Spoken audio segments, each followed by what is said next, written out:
ਨਮਸਕਾਰ ਪਿਆਰੇ ਬੱਚਿਓ, ਤੁਹਾਡਾ ਇਸ ਆਨਲਾਈਨ ਪ੍ਰੋਗਰਾਮ ਦੇ ਵਿੱਚ ਬਹੁਤ-ਬਹੁਤ ਸਵਾਗਤ ਹੈ। ਪਿਆਰੇ ਬੱਚਿਓ, ਮੈਂ ਹਾਂ ਓਮੇਸ਼ਵਰ ਨਾਰਾਇਣ, ਤੁਹਾਡਾ ਅਧਿਆਪਕ। ਅੱਜ ਅਸੀਂ 1857 ਈਸਵੀ ਦਾ ਵਿਦਰੋਹ, ਇਸ ਦਾ ਚੌਥਾ ਭਾਗ ਪੜ੍ਹਨ ਜਾ ਰਹੇ ਹਾਂ। ਜਮਾਤ 8ਵੀਂ, ਪਾਠ 15। ਪਿਆਰੇ ਬੱਚਿਓ, ਇਸ ਤੋਂ ਪਹਿਲਾਂ ਅਸੀਂ ਇਸ ਲੈਸਨ ਦੇ 3 ਭਾਗ ਪੂਰੇ ਕਰ ਚੁੱਕੇ ਹਾਂ ਔਰ ਅੱਜ ਅਸੀਂ ਚੌਥਾ ਭਾਗ ਪੜ੍ਹਨ ਜਾ ਰਹੇ ਹਾਂ। ਤੋ ਪਹਿਲਾਂ ਜਿਹੜੇ 3 ਭਾਗ ਕੀਤੇ ਹਨ, ਸਭ ਤੋਂ ਪਹਿਲਾਂ ਅਸੀਂ ਉਹਨਾਂ 3 ਭਾਗਾਂ ਦੇ ਵਿੱਚ ਕੀ ਕੀਤਾ ਸੀ ਉਸ ਦੇ ਸੰਬੰਧ ਵਿੱਚ ਅਸੀਂ ਥੋੜਾ ਜਿਹਾ ਦੁਹਰਾਈ ਕਰਾਂਗੇ। ਤੋ ਪਿਆਰੇ ਬੱਚਿਓ, ਜਦੋਂ ਅਸੀਂ ਪਹਿਲਾ ਭਾਗ ਸ਼ੁਰੂ ਕੀਤਾ ਸੀ ਇਸ ਲੈਸਨ ਦਾ, ਤਾਂ ਇਸ ਲੈਸਨ ਦੇ ਪਹਿਲੇ ਭਾਗ ਦੇ ਵਿੱਚ ਅਸੀਂ ਰਾਜਨੀਤਿਕ ਕਾਰਨਾਂ ਦੇ ਬਾਰੇ ਜਾਣਿਆ ਸੀ ਔਰ ਦੂਸਰੇ ਭਾਗ ਦੇ ਵਿੱਚ ਸਮਾਜਿਕ ਤੇ ਧਾਰਮਿਕ ਕਾਰਨ, ਆਰਥਿਕ ਕਾਰਨ, ਸੈਨਿਕ ਕਾਰਨ ਅਤੇ ਤਤਕਾਲੀਨ ਕਾਰਨਾਂ ਦੇ ਬਾਰੇ ਜਾਣਿਆ ਸੀ। ਇਹਦੇ ਵਿੱਚ ਅਸੀਂ ਇਹ ਵੀ ਜਾਣਿਆ ਸੀ ਕਿ ਤਤਕਾਲੀਨ ਕਾਰਨ ਕੀ ਹੁੰਦੇ ਨੇ। ਔਰ ਇਸ ਤੋਂ ਇਲਾਵਾ ਜਦੋਂ ਅਸੀਂ ਤੀਸਰਾ ਭਾਗ ਇਸ ਲੈਸਨ ਦਾ ਪੜ੍ਹਿਆ, ਤਾਂ ਆਓ ਦੇਖੀਏ ਕਿ ਤੀਸਰੇ ਹਿੱਸੇ ਦੇ ਵਿੱਚ ਅਸੀਂ ਕਿਹੜੀਆਂ ਤੱਥਾਂ ਦੇ ਬਾਰੇ ਅਸੀਂ ਜਾਣਿਆ ਸੀ। ਪਿਆਰੇ ਬੱਚਿਓ, ਤੀਸਰੇ ਭਾਗ ਦੇ ਵਿੱਚ ਅਸੀਂ 1857 ਈਸਵੀ ਦੇ ਵਿਦਰੋਹ ਦੀਆਂ ਮੁੱਖ ਘਟਨਾਵਾਂ ਦੇ ਸੰਬੰਧੀ ਪੜ੍ਹਿਆ ਸੀ ਔਰ ਇਹ ਘਟਨਾਵਾਂ ਜਿਹੜੀਆਂ ਘਟਨਾਵਾਂ ਦੇ ਬਾਰੇ ਆਪਾਂ ਜਾਣਿਆ ਉਹ ਸਨ ਬੈਰਕਪੁਰ ਦੀ ਘਟਨਾ। ਔਰ ਬੈਰਕਪੁਰ ਦੀ ਇੱਕ ਅਜਿਹੀ ਘਟਨਾ ਸੀ ਜਿੱਥੋਂ ਬੱਚਿਓ ਇਹ 1857 ਈਸਵੀ ਦੇ ਵਿਦਰੋਹ ਦੀ ਸ਼ੁਰੂਆਤ ਹੋਈ ਸੀ ਔਰ ਮੰਗਲ ਪਾਂਡੇ ਇਸ ਬੈਰਕਪੁਰ ਦੀ ਘਟਨਾ ਦੇ ਵਿੱਚ ਪਹਿਲਾ ਸ਼ਹੀਦ ਹੋਇਆ ਹੈ। ਤੋ ਬੈਰਕਪੁਰ ਦੀ ਘਟਨਾ ਤੋਂ ਬਾਅਦ ਇਹ ਗੱਲ ਜਿਹੜੀ ਹੈ ਮੇਰਠ ਤੱਕ ਪਹੁੰਚਦੀ ਹੈ ਔਰ 10 ਮਈ ਨੂੰ ਮੇਰਠ ਦੇ ਵਿੱਚ ਇਸ ਕ੍ਰਾਂਤੀ ਦਾ ਬਿਗੁਲ ਵੱਜ ਚੁੱਕਾ ਸੀ ਔਰ ਮੇਰਠ ਦੀ ਘਟਨਾ ਤੋਂ ਬਾਅਦ ਇਹ ਕ੍ਰਾਂਤੀ ਜਿਹੜੀ ਹੈ 1857 ਦਾ ਵਿਦਰੋਹ ਸ਼ੁਰੂ ਹੋ ਜਾਂਦਾ। ਉਸ ਤੋਂ ਬਾਅਦ ਅਗਲੇ ਦਿਨ ਜਿਹੜੀ ਇਹ ਘਟਨਾ ਜਿਹੜੀ ਹੈ ਦਿੱਲੀ ਤੱਕ ਪਹੁੰਚ ਜਾਂਦੀ ਹੈ ਔਰ ਹੌਲੀ ਹੌਲੀ ਇਹ ਸਾਰੇ ਦੇਸ਼ ਦੇ ਵਿੱਚ ਕਿਸ ਤਰ੍ਹਾਂ ਫੈਲਦੀ ਹੈ। ਦਿੱਲੀ ਤੋਂ ਬਾਅਦ ਅਸੀਂ ਕਾਨਪੁਰ ਦੀ ਘਟਨਾ ਦੇ ਬਾਰੇ ਜ਼ਿਕਰ ਕੀਤਾ ਸੀ ਔਰ ਕਾਨਪੁਰ ਤੋਂ ਬਾਅਦ ਲਖਨਊ ਦੀ ਘਟਨਾ ਬਾਰੇ ਪੜ੍ਹਿਆ ਔਰ ਲਖਨਊ ਦੀ ਘਟਨਾ ਤੋਂ ਬਾਅਦ ਅਸੀਂ ਝਾਂਸੀ ਦੀ ਘਟਨਾ ਦੇ ਬਾਰੇ ਜਾਣਕਾਰੀ ਪ੍ਰਾਪਤ ਕੀਤੀ ਸੀ।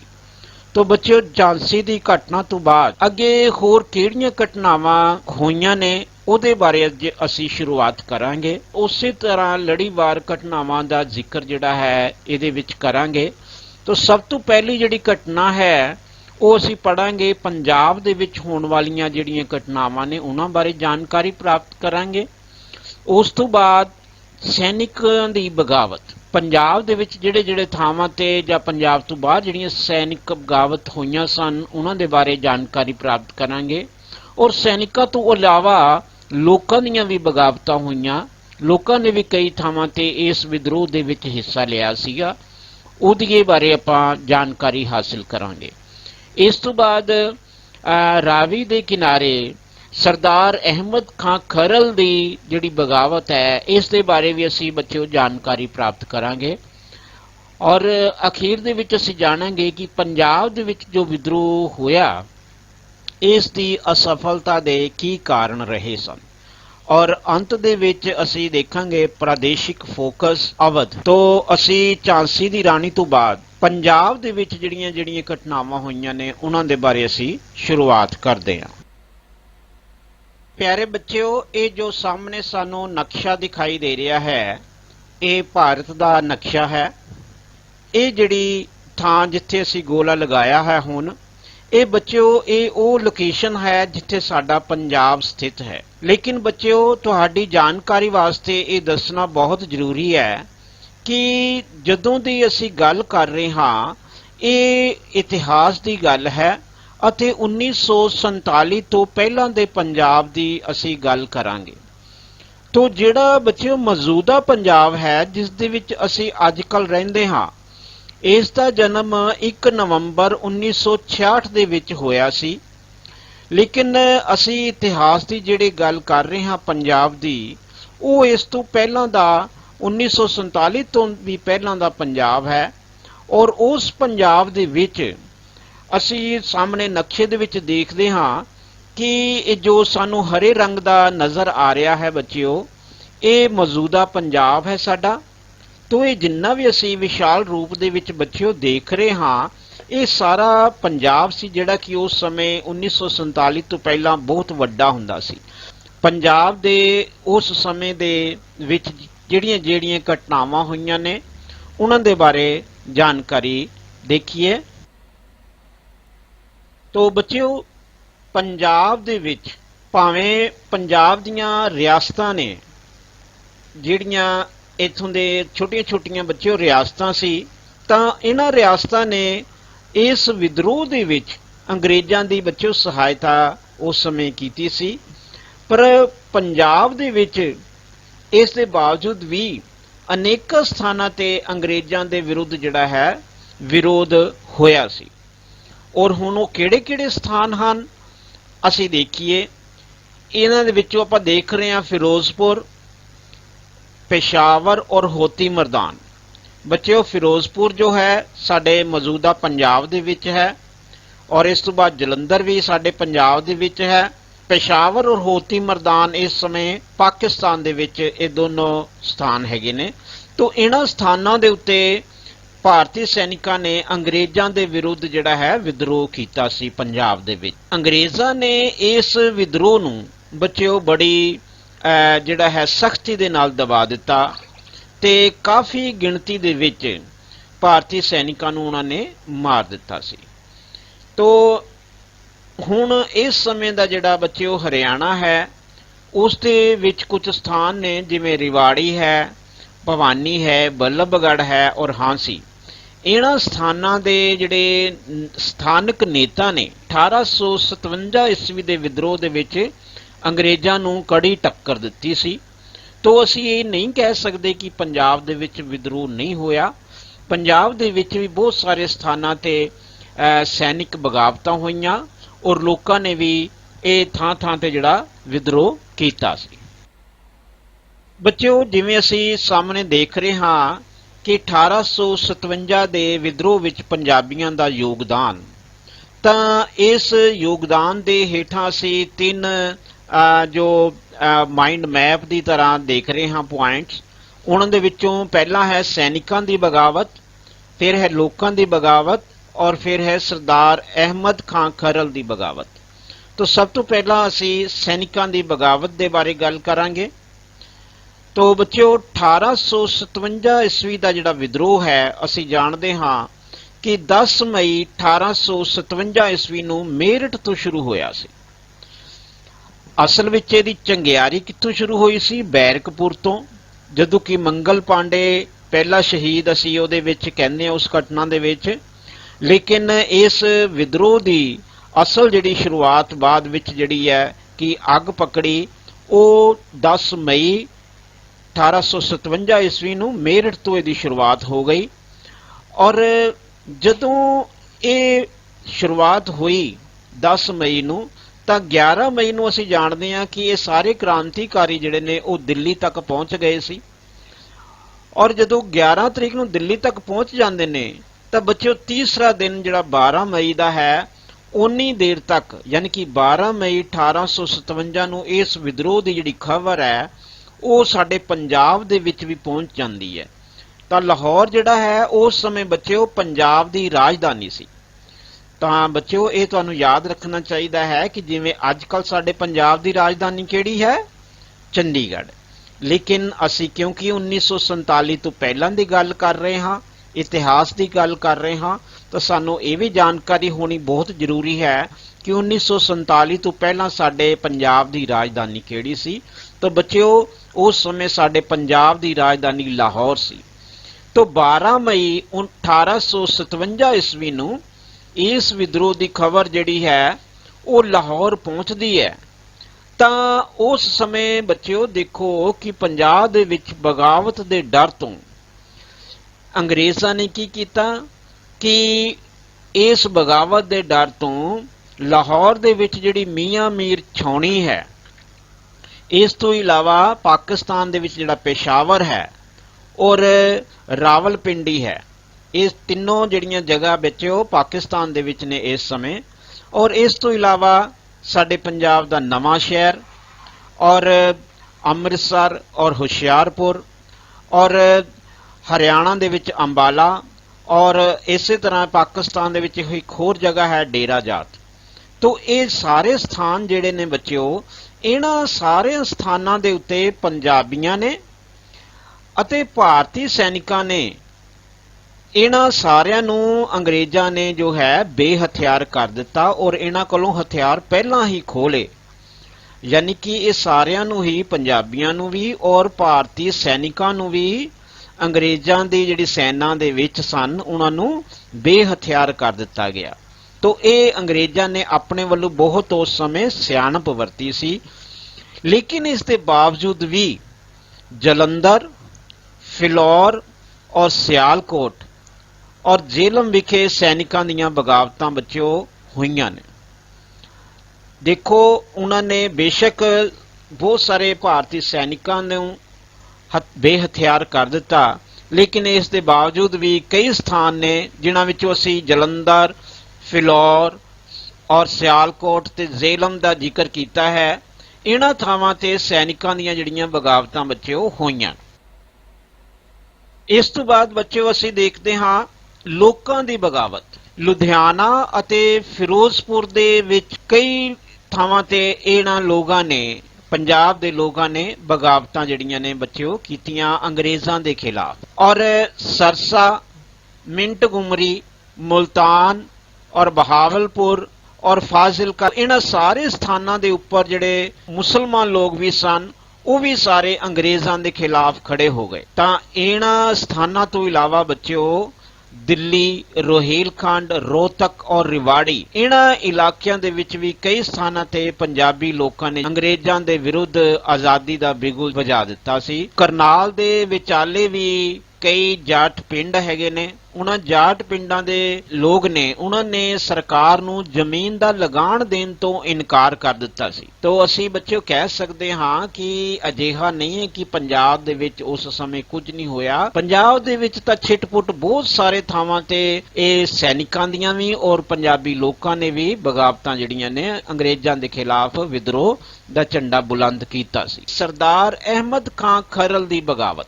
ਅੰਗਰੇਜ਼ੀ ਰਾਜ ਨੂੰ ਮਾਲੀਆ ਨਾ ਦੇਣ ਕਰਕੇ ਖਰਲ ਕਬੀਲੇ ਦੇ ਸਰਦਾਰ ਅਹਿਮਦ ਖਾਂ ਖਰਲ ਨੇ ਬਗਾਵਤ ਕਰ ਦਿੱਤੀ ਔਰ ਉਸ ਦਾ ਸਾਥ ਦਿੰਦੇ ਹੋਏ ਰਾਵੀ ਦਰਿਆ ਤੇ ਵਸਦੇ ਜਿਹੜੇ ਹੋਰ ਵੀ ਬਹੁਤ ਸਾਰੇ ਕਬੀਲੇ ਨੇ ਉਹਨਾਂ ਨੇ ਵੀ ਲਗਾਨ ਦੇਣ ਤੋਂ ਇਨਕਾਰ ਕਰ ਦਿੱਤਾ ਸਰਕਾਰ ਨੂੰ। ਸਰਦਾਰ ਅਹਿਮਦ ਖਾਂ ਖਰਲ ਨੇ ਇੱਕ ਅੰਗਰੇਜ਼ ਅਫਸਰ ਅਤੇ ਹੋਰ ਵੀ ਕਈ ਅੰਗਰੇਜ਼ੀ ਫੌਜੀ ਜਿਹੜੇ ਨੇ ਉਹਨਾਂ ਦਾ ਵੀ ਉਸਨੇ ਕਤਲ ਕਰ ਦਿੱਤਾ ਸੀ। ਅੰਤ ਵਿੱਚ ਆਪਣੇ 20 ਘੋੜਸਵਾਰਾਂ ਦੇ ਸਮੇਤ ਅੰਗਰੇਜ਼ਾਂ ਦਾ ਵਿਰੋਧ ਕਰਦਾ ਹੋਇਆ ਪਾਕਪਟਨ ਵਿਖੇ ਬੱਚਿਓ ਇਹ ਸ਼ਹੀਦ ਹੋ ਜਾਂਦਾ ਹੈ ਸਰਦਾਰ ਅਹਿਮਦ ਖਾਂ ਖਰਲ। ਪੰਜਾਬ ਦੇ ਵਿੱਚ ਬੱਚਿਓ 1857 ਈਸਵੀ ਦੀ ਬਗਾਵਤ ਇਸ ਕਰਕੇ ਕਾਮਯਾਬ ਨਹੀਂ ਹੋ ਸਕੀ ਕਿਉਂਕਿ ਪੰਜਾਬੀਆਂ ਦੇ ਕੋਲ, ਯਾਨੀ ਕਿ ਪੰਜਾਬ ਦੇ ਜਿਹੜੇ ਵਿਦਰੋਹ ਕਰਨ ਵਾਲੇ ਨੇ ਉਹਨਾਂ ਕੋਲ ਅਸਲ ਵਿੱਚ ਕੋਈ ਵੀ ਉੱਚ ਕੋਟੀ ਦਾ ਨੇਤਾ ਨਹੀਂ ਸੀ। ਤੋ ਇਹ ਇੱਕ ਬਹੁਤ ਵੱਡਾ ਕਾਰਨ ਸੀ ਕਿ ਪੰਜਾਬ ਦੇ ਵਿੱਚ ਜਿਹੜਾ ਹੈ ਇਹ 1857 ਈਸਵੀ ਦੀ ਜਿਹੜੀ ਬਗਾਵਤ ਹੈ ਉਹ ਕਾਮਯਾਬ ਨਹੀਂ ਹੋ ਸਕੀ। ਇਸ ਤੋਂ ਇਲਾਵਾ ਆਪਾਂ ਅਗਲਾ ਪੁਆਇੰਟ ਜਦੋਂ ਦੇਖਦੇ ਹਾਂ ਤਾਂ ਪੰਜਾਬ ਦੇ ਜਿਹੜੇ ਰਾਜੇ ਨੇ ਉਸ ਸਮੇਂ ਬੱਚਿਓ ਜਿਹੜੇ ਛੋਟੀਆਂ-ਛੋਟੀਆਂ ਰਿਆਸਤਾਂ ਸੀ, ਪਟਿਆਲਾ, ਨਾਭਾ, ਜੀਂਦ, ਕਪੂਰਥਲਾ, ਤਾਂ ਇਹਨਾਂ ਵਿੱਚ ਬਹੁਤ ਸਾਰੇ ਜਿਹੜੀਆਂ ਰਿਆਸਤਾਂ ਨੇ ਉਹਨਾਂ ਨੇ ਅੰਗਰੇਜ਼ਾਂ ਦਾ ਵਿਰੋਧ ਨਹੀਂ ਕੀਤਾ ਬਲਕਿ ਉਹਨਾਂ ਨੇ ਅੰਗਰੇਜ਼ਾਂ ਦਾ ਸਾਥ ਦਿੱਤਾ ਉਸ ਸਮੇਂ। ਤੋ ਇਸ ਲਈ ਵੀ ਪੰਜਾਬੀਆਂ ਦਾ ਜਿਹੜਾ ਆਜ਼ਾਦੀ ਲਈ ਪਹਿਲਾ ਸੰਘਰਸ਼ ਸੀ ਉਹ ਬੱਚਿਓ ਸਫਲ ਨਹੀਂ ਹੋ ਸਕਿਆ। ਤੋ ਲਾਸਟ ਦੇ ਵਿੱਚ ਸਾਡਾ ਜਿਹੜਾ ਪੁਆਇੰਟ ਸੀ ਬੱਚਿਓ ਪ੍ਰਾਦੇਸ਼ਿਕ ਫੋਕਸ ਅਵਧ। ਤੋ ਇਹਦੇ ਬਾਰੇ ਆਪਾਂ ਗੱਲ ਕਰਦੇ ਹਾਂ। ਬੱਚਿਓ ਅਵਧ ਜਿਹੜੀ ਰਿਆਸਤ ਸੀ ਇਹ ਇੱਕ ਬੜੀ ਹੀ ਅਮੀਰ ਰਿਆਸਤ ਸੀ। ਅੰਗਰੇਜ਼ਾਂ ਨੇ ਇਸ ਦੇ ਉੱਤੇ ਵੀ ਕਬਜ਼ਾ ਕਰਨ ਲਈ ਬੜੇ ਅਨੁਚਿਤ ਢੰਗ ਅਪਣਾਏ। ਇਹਦੇ ਵਿੱਚ ਕੋਈ ਸ਼ੱਕ ਨਹੀਂ ਕਿ ਅਵਧ ਦਾ ਜਿਹੜਾ ਨਵਾਬ ਸੀ ਵਾਜਿਦ ਅਲੀ ਸ਼ਾਹ, ਉਹ ਸ਼ੁਰੂ ਤੋਂ ਹੀ ਅੰਗਰੇਜ਼ਾਂ ਦਾ ਬੜਾ ਵਫਾਦਾਰ ਰਿਹਾ ਸੀ। ਲੇਕਿਨ ਅੰਗਰੇਜ਼ਾਂ ਨੇ ਹੁਣ ਉਸ ਦੀ ਵਫਾਦਾਰੀ ਦਾ ਜਿਹੜਾ ਹੈ ਬੜਾ ਹੀ ਗਲਤ ਸਿਲਾ ਦਿੱਤਾ, ਔਰ ਵਫਾਦਾਰ ਹੋਣ ਦੇ ਬਾਵਜੂਦ ਵੀ ਅੰਗਰੇਜ਼ਾਂ ਨੇ ਉਸ ਦੇ ਰਾਜ ਵਿੱਚ ਦਖਲ ਅੰਦਾਜ਼ੀ ਕਰਨੀ ਜਿਹੜੀ ਹੈ ਸ਼ੁਰੂ ਕਰ ਦਿੱਤੀ। ਜਿਵੇਂ ਕਿ ਉਦਾਹਰਨ ਦੇ ਤੌਰ ਤੇ ਆਪਾਂ ਕਹਿੰਦੇ ਹਾਂ ਕਿ ਅੰਗਰੇਜ਼ਾਂ ਨੇ ਨਵਾਬ ਨੂੰ ਆਪਣੇ ਰਾਜ ਵਿੱਚ ਅੰਗਰੇਜ਼ੀ ਸੈਨਾ ਰੱਖਣ ਲਈ ਮਜਬੂਰ ਕਰ ਦਿੱਤਾ ਸੀ। ਤੋ ਬੱਚਿਓ ਉਸ ਸਮੇਂ ਅੰਗਰੇਜ਼ ਇਸ ਜਿਹੜੀ ਘਟਨਾ ਹੈ ਇਹਨੂੰ ਸਬਸਿਡੀਅਰੀ ਅਲਾਇੰਸ ਬੋਲਦੇ ਸਨ, ਜਿਹਦੇ ਵਿੱਚ ਉਹ ਅੰਗਰੇਜ਼ੀ ਸੈਨਾ ਜਿਹੜੀ ਹੈ ਉਹ ਕਿਸੇ ਰਿਆਸਤ ਦੇ ਰਾਜੇ ਦੇ ਕੋਲ ਰੱਖ ਦਿੰਦੇ ਸਨ ਔਰ ਕਹਿੰਦੇ ਸਨ ਕਿ ਇਹ ਤੁਹਾਡੀ ਸੁਰੱਖਿਆ ਕਰੇਗੀ ਸਾਡੀ ਸੈਨਾ, ਔਰ ਉਸ ਰਿਆਸਤ ਦੇ ਕੋਲੋਂ ਉਹ ਉਸ ਦੇ ਪੈਸਾ ਵੀ ਲੈਂਦੇ ਸਨ ਉਹਦੀ ਏਵਜ਼ ਦੇ ਵਿੱਚ। ਤੋ ਇਸੇ ਤਰ੍ਹਾਂ ਇਹਨਾਂ ਨੇ ਨਵਾਬ ਵਾਜਿਦ ਅਲੀ ਸ਼ਾਹ ਦੇ ਨਾਲ ਵੀ ਕੀਤਾ ਔਰ ਉਹਦੇ ਰਾਜ ਦੇ ਵਿੱਚ ਵੀ ਦਖਲ ਅੰਦਾਜ਼ੀ ਸ਼ੁਰੂ ਕੀਤੀ ਔਰ ਉਸ ਦੇ ਰਾਜ ਵਿੱਚ ਆਪਣੀ ਅੰਗਰੇਜ਼ੀ ਸੈਨਾ ਰੱਖਣ ਲਈ ਉਹਨੂੰ ਮਜਬੂਰ ਕੀਤਾ। ਔਰ ਉਸ ਤੋਂ ਬਾਅਦ ਕੀ ਹੋਇਆ, ਕੁਝ ਸਮੇਂ ਪਿੱਛੋਂ ਜਿਹੜੀ ਰਿਆਸਤ ਦੀ ਆਪਣੀ ਸੈਨਾ ਸੀ ਸਾਰੀ ਦੇਸੀ ਸੈਨਾ, ਉਸ ਨੂੰ ਫਿਰ ਹਟਾ ਕੇ ਅੰਗਰੇਜ਼ੀ ਸੈਨਾ ਜਿਹੜੀ ਹੈ ਉੱਥੇ ਸਾਰੀ ਰਿਆਸਤ ਵਿੱਚ ਰੱਖੀ ਗਈ। ਔਰ ਇਹਦੇ ਨਾਲ ਕੀ ਹੋਇਆ, ਨਵਾਬ ਦੇ ਉੱਤੇ ਖਰਚੇ ਦਾ ਬਹੁਤ ਸਾਰਾ ਬੋਝ ਪੈ ਗਿਆ, ਕਿਉਂਕਿ ਅੰਗਰੇਜ਼ੀ ਸੈਨਾ ਜਿੱਥੇ ਰੱਖੀ ਗਈ ਉਸ ਸੈਨਾ ਦਾ ਸਾਰਾ ਖਰਚ ਜਿਹੜਾ ਸੀ ਉਸ ਰਿਆਸਤ ਦੇ ਨਵਾਬ ਨੂੰ ਦੇਣਾ ਪੈਂਦਾ ਸੀ। ਤੋ ਇਸ ਦੇ ਨਾਲ ਹੀ ਇੱਕ ਹੋਰ ਨੈਗੇਟਿਵ ਪੱਖ ਕੀ ਹੋਇਆ ਕਿ ਸੈਨਾ ਜਿਹੜੀ ਕਿ ਰਿਆਸਤ ਦੀ ਆਪਣੀ ਸੈਨਾ ਸੀ, ਕਿਉਂਕਿ ਉਹਨਾਂ ਨੂੰ ਹਟਾ ਦਿੱਤਾ ਸੀ ਔਰ ਉਹਦੇ ਵਿੱਚੋਂ ਜਿਹੜੇ ਬਰਖਾਸਤ ਕੀਤੇ ਹੋਏ ਭਾਰਤੀ ਸੈਨਿਕ ਸਨ ਉਹ ਸਾਰੇ ਹੁਣ ਬੇਕਾਰ ਹੋ ਗਏ ਸਨ। ਤੋ ਉਹਨਾਂ ਨੂੰ ਕੋਈ ਹੁਣ ਕੰਮ ਜਿਹੜਾ ਹੈ ਨਹੀਂ ਸੀ ਰਿਹਾ। ਤੋ ਇਸ ਸਾਰੀ ਘਟਨਾ ਦੇ ਨਾਲ ਅਵਧ ਨੂੰ ਜਿਹੜਾ ਹੈ ਬਹੁਤ ਵੱਡਾ ਨੁਕਸਾਨ ਹੋਇਆ। ਔਰ 1856 ਈਸਵੀ ਦੇ ਵਿੱਚ ਅੰਗਰੇਜ਼ਾਂ ਨੇ ਅਵਧ ਦੇ ਨਵਾਬ ਵਾਜਿਦ ਅਲੀ ਸ਼ਾਹ ਦੇ ਉੱਤੇ ਭੈੜੇ ਸ਼ਾਸਨ ਦਾ ਦੋਸ਼ ਲਗਾ ਕੇ ਉਸ ਦੀ ਰਿਆਸਤ ਨੂੰ ਵੀ ਅੰਗਰੇਜ਼ੀ ਰਾਜ ਦੇ ਵਿੱਚ ਸ਼ਾਮਲ ਕਰ ਲਿਆ।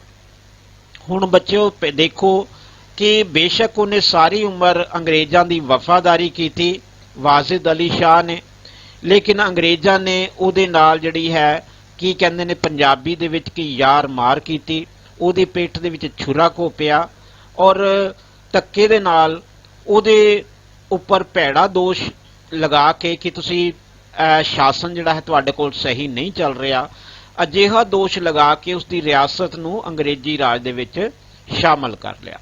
ਇਹਦੇ ਨਾਲ ਕੀ ਹੋਇਆ, ਸਿੱਟੇ ਵਜੋਂ ਵੱਡੀ ਸੰਖਿਆ ਦੇ ਵਿੱਚ ਅਵਧ ਰਿਆਸਤ ਦੇ ਜਿਹੜੇ ਸੈਨਿਕ ਨੇ ਉਹਨਾਂ ਨੇ, ਕਿਸਾਨਾਂ ਨੇ ਔਰ ਤਾਲੁਕਦਾਰਾਂ ਨੇ 1857 ਈਸਵੀ ਦੇ ਵਿਦਰੋਹ ਦੇ ਵਿੱਚ ਭਾਗ ਲਿਆ। ਤੋ ਬੱਚਿਓ ਜਿਹੜੇ ਨਵਾਬ ਵਾਜਿਦ ਅਲੀ ਸ਼ਾਹ ਦੀ ਜਿਹੜੀ ਪਤਨੀ ਹੈ ਹਜ਼ਰਤ ਮਹਿਲ, ਜਿਸ ਤਰ੍ਹਾਂ ਝਾਂਸੀ ਦੀ ਰਾਣੀ ਨੇ ਇਸ ਵਿਦਰੋਹ ਦੇ ਵਿੱਚ ਭਾਗ ਲਿਆ ਸੀ, ਹਜ਼ਰਤ ਮਹਿਲ ਨੇ ਵੀ ਇਸ ਵਿਦਰੋਹ ਦੇ ਵਿੱਚ ਵੱਧ ਚੜ ਕੇ ਹਿੱਸਾ ਜਿਹੜਾ ਹੈ ਇਸ ਕ੍ਰਾਂਤੀ ਦੇ ਵਿੱਚ ਲਿਆ ਸੀ। ਤੋ ਇਸ ਤੋਂ ਬਾਅਦ ਬੱਚਿਓ ਅੱਗੇ ਹਨ ਇਸ ਲੈਸਨ ਦੇ ਨਾਲ ਸੰਬੰਧਿਤ ਕੁਝ ਯਾਦ ਰੱਖਣ ਯੋਗ ਗੱਲਾਂ, ਜਿਹਦੇ ਨਾਲ ਸਾਨੂੰ ਪਾਠ ਵੀ ਜਿਹੜਾ ਹੈ ਇਹਦੀ ਦੁਹਰਾਈ ਵੀ ਹੋਵੇਗੀ ਔਰ ਯਾਦ ਵੀ ਹੋਵੇਗਾ ਕਿ 1857 ਈਸਵੀ ਦੇ ਵਿਦਰੋਹ ਨੂੰ ਸੈਨਿਕ ਵਿਦਰੋਹ ਅਤੇ ਭਾਰਤੀ ਸੁਤੰਤਰਤਾ ਸੰਗਰਾਮ ਦਾ ਨਾਮ ਦਿੱਤਾ ਗਿਆ ਹੈ। ਸੈਨਿਕ ਵਿਦਰੋਹ ਕਿਉਂ ਕਿਹਾ ਜਾਂਦਾ ਬੱਚਿਓ? ਕਿਉਂਕਿ ਇਹਦੇ ਵਿੱਚ ਭਾਰਤੀ ਸੈਨਿਕਾਂ ਨੇ ਅੰਗਰੇਜ਼ ਸੈਨਿਕ ਅਫਸਰਾਂ ਦਾ ਹੁਕਮ ਮੰਨਣ ਤੋਂ ਇਨਕਾਰ ਕਰ ਦਿੱਤਾ ਸੀ ਔਰ ਬਹੁਤ ਸਾਰੇ ਸਥਾਨਾਂ ਦੇ ਉੱਤੇ ਭਾਰਤੀ ਸੈਨਾ ਨੇ ਵਿਦਰੋਹ ਕਰ ਦਿੱਤਾ ਸੀ ਅੰਗਰੇਜ਼ੀ ਸੈਨਿਕਾਂ ਦੇ ਖਿਲਾਫ। ਤੋ ਇਸ ਕਰਕੇ ਇਹਨੂੰ ਸੈਨਿਕ ਵਿਦਰੋਹ ਵੀ ਕਿਹਾ ਜਾਂਦਾ ਹੈ। ਤੋ ਭਾਰਤੀ ਸੁਤੰਤਰਤਾ ਸੰਗਰਾਮ ਕਿਉਂ ਕਿਹਾ ਜਾਂਦਾ ਹੈ? क्योंकि बहुत सारे रियासतां ने मिल के अंग्रेज़ां दे खिलाफ और भारती लोगों ने भी कई थावां ते मिल के अंग्रेज़ां दे खिलाफ जिहड़ा है ये विद्रोह कीता और इस करके इस बगावत नूं जां इस विद्रोह नूं भारती सुतंत्रता संग्राम दा पहला जिहड़ा विद्रोह किया जाता है। तो इस विद्रोह के राजनीतिक समाजिक धार्मिक आर्थिक ते तत्काली कारण जिहड़े ने वो सन अलग अलग, जिन्हां दा जिक्र असी पहले भागां दे विच बच्चों कर आए हाँ। अगला याद रखण योग तत्थ की है कि मंगल पांडे 1857 ईस्वी के विद्रोह का पहला शहीद सी। बच्चों इनू तुसी जरूर याद रखना है क्योंकि इस दे बारे काफ़ी बारी ये पूछा जा सकता है कि 1857 ईस्वी के विद्रोह का पहला शहीद कौन सी। तो वो कौन सी? मंगल पांडे। तो ये विद्रोह देश के वख-वख थावां ते बच्चों फैल गया, जिवें कि असीं नक्शे दे विच भी देखिया सी। और अंग्रेज़ां ने भारतीय राजियां की मदद दे नाल और अपनी शक्ति दे नाल इस विद्रोह नूं बड़ी शक्ति दे नाल बड़ी सख्ती दे नाल दबा दिता सी। इस तो इलावा भारत विच ईस्ट इंडिया कंपनी का राज खत्म हो गया। बच्चों 1857 ईस्वी तक ईस्ट इंडिया कंपनी का राज जिहड़ा चलदा रहा और जदों ये 1857 का विद्रोह हो गया तो ईस्ट इंडिया कंपनी तो ये सारा राज वापस जिहड़ा लैके इंग्लैंड की सरकार ने सारा शासन जिहड़ा है सीधा अपने हाथ दे विच ले लिया।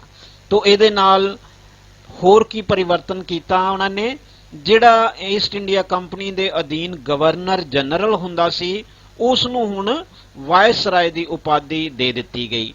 यानी कि ईस्ट इंडिया कंपनी के दौरान जो गवर्नर जनरल किया जाता सी वो हुण इंग्लैंड की सरकार दे विच उन्हों वायसराय कहा जान लग पिया। तो उसनों वायसराय की उपाधि दिती गई। अगला याद रखण योग तथ्य की है कि अंग्रेज सरकार ने भारतीयों नाल किसी भी तरह का वितकरा ना करन दा विश्वास दिता। तो क्योंकि बहुत सारे वितकरे जिहड़े भारतीयों दे नाल हो रहे सन इस करके भारतीयों ने विद्रोह किया। लेकिन इंग्लैंड की सरकार ने जदों सीधा शासन अपने हाथ विच ले लिया तां उन्होंने अजिहा विश्वास दिवाया कि हुण भारतीयों नाल किसी तरह का भी कोई वितकरा नहीं किया जाएगा।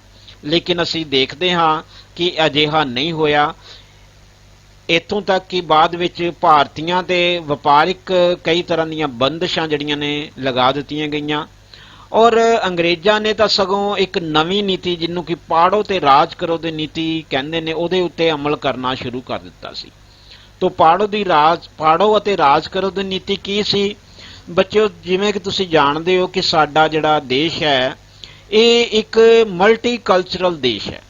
साडे देश दे विच भिन्न भिन्न संस्कृतियां जिहड़ियां ने पाईयां जांदियां ने। इत्थे कई धर्मां दे कई जातां दे जिहड़े लोग ने अलग अलग थावां ते मिल जुल के जिहड़े ने रहिंदे ने। लेकिन अंग्रेज़ां ने की कीता? उन्हां ने इन्हां लोगां नूं आपस दे विच लड़ाया, जिन्हों असीं कहने आ पाड़ो। इन्हां नूं आपस दे विच फाड़िया अते इन्हां दी लड़ाइयां दा आपस दे विच करवा के तां फायदा उठाया और साडे ते राज किया।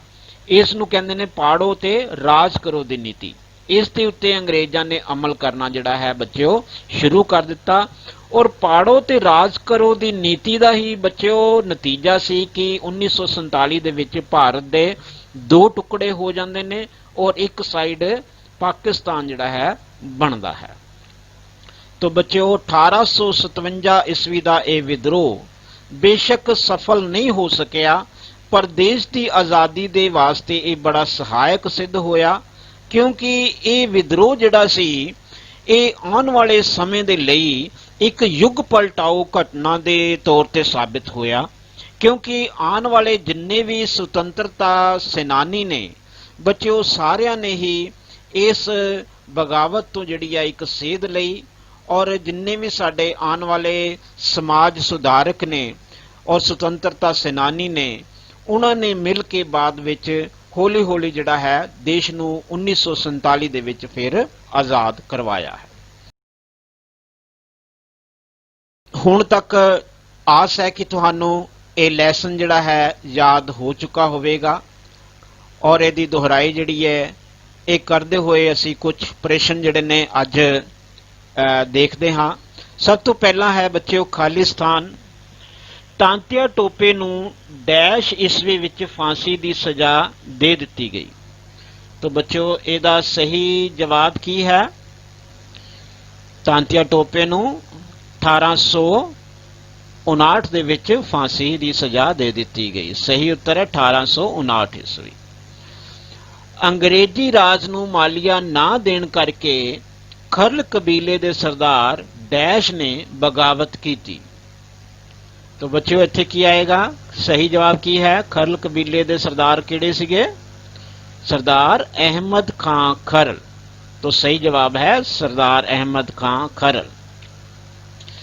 तीसरा खालिस्तान है डैश ईस्वी विच अंग्रेज़ां ने अवध दे नवाब वाजिद अली शाह ते भैड़े शासन का दोष लगा के उस दी रियासत नूं अंग्रेजी राज विच शामिल कर लिया।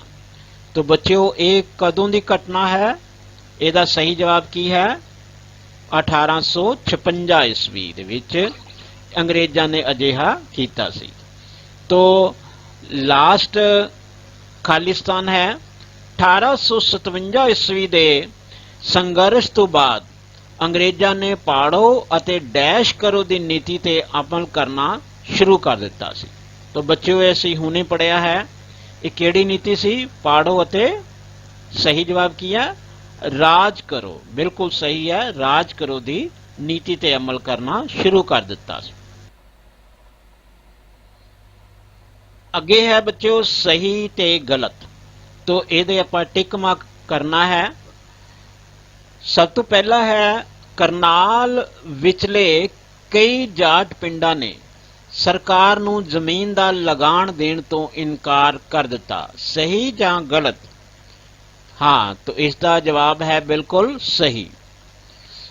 पंजाब विच 1857 ईस्वी की बगावत इस करके नाकामयाब हो सकी क्योंकि पंजाबी बागियां दे कोल कोई भी उच्च कोटि का नेता नहीं सी। हाँ बच्चों ये बिल्कुल सही है। अवध की रियासत बड़ी गरीब सी। हाँ बच्चों ये तुहानू पता होएगा कि ये जिहड़ा है सवाल हुण गलत लिखा होया है, तो ये गलत करांगे आपां। अवध दा नवाब वाजिद अली शाह हमेशा अंग्रेज़ां दा वफादार रहा सी। तो ये बिल्कुल सही है। अंग्रेज़ां ने नवाब नूं अपने राज विच अंग्रेजी सेना रखण लई मजबूर कीता। बिल्कुल सही। तो अगे बच्चों है साडे कोल सही विकल्प चुनो। भारत विच ईस्ट इंडिया कंपनी का राज खत्म होने ते किस दा सीधा शासन हो गया? रिपले दा, लॉर्ड डलहौजी दा, इंग्लैंड की सरकार दा जां हसन दा? तो बच्चों इसदा सही जवाब की है? इंग्लैंड की सरकार। इंग्लैंड की सरकार दा सीधा शासन हो जाता है।